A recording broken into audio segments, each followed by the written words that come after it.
Magic 8 Ball. Will my predictions be correct? What do you mean no? Screw that.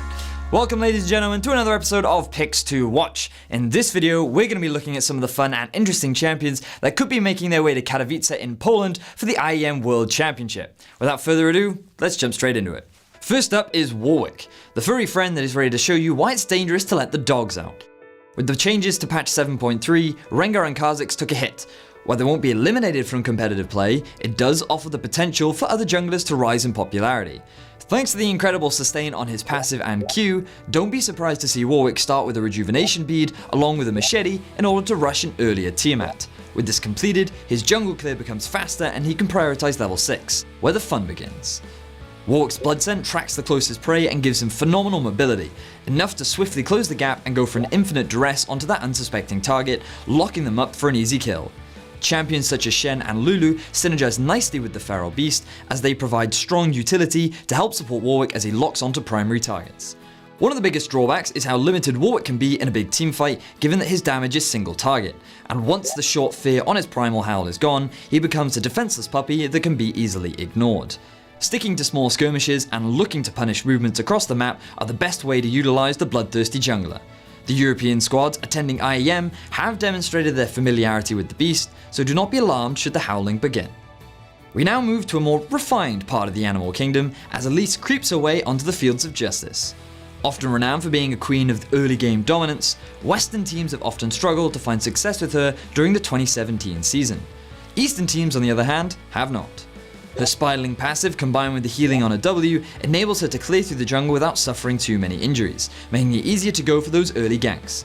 It only takes level 3 for Elise to start making an impact on the map thanks to the potent crowd control from her cocoon and great mobility from her rappel. These abilities also make Elise a great tower diver given that she can be the primary initiator and then drop tower aggro at will. Elise works most effectively in skirmish and pick comps.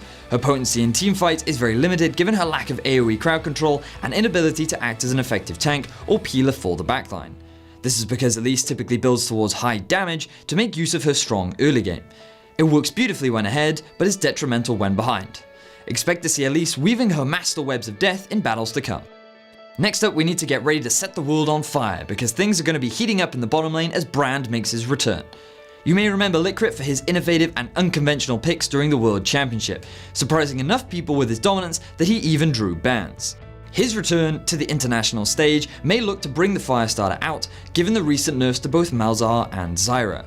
Brand is a high damage mage that provides pushing power and lane control during the early stages of the game.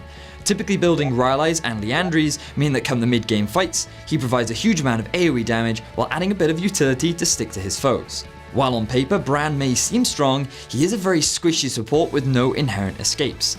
This means that one overstep can quickly result in you being the one that is burnt to ashes. It's also important to remember that Brand requires setup to land his hard crowd control and maximum damage output, which naturally increases the element of risk as it leaves more room for mistakes or enemy counterplay. Nevertheless, in the hands of an experienced player, the Bringer of Fire is more than capable of leaving devastation in his path. To finish things off, we need to look at Syndra, a powerhouse pick that has been dominating the mid lane across the world ever since the start of Season 7. That is until she gets a star to the face from the Cosmic Dragon Aurelion Sol. I make entropy look good.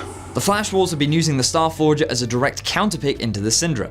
Celestial Expansion is a great tool for mitigating her early aggression by shoving the wave and forcing Syndra to stay under her turret.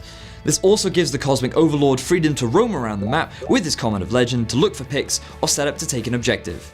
Itemization for Aurelion Sol is also naturally effective against Syndra, given that he stacks health, magic resistance, and utility. The Hextech GLP gives him a surprising amount of sustain, along with an active slow to help close the gap. Abyssal Scepter is great on Aurelion Sol because of how easy it is for him to utilize the passive, which makes up for some of the damage that he lost in previous patches, and you get good magic resistance, which is always helpful against high damage mages. Throw in Rylai's for even more health and consistent utility will make you wonder why the witty Starforger doesn't show his face more often. That concludes it for this episode of Picks to Watch. Be sure to hit me up with what you think will make its way to the IEM World Championship and which team is likely to bring it out. With that, thank you very much for watching, and I'll see you in the next one.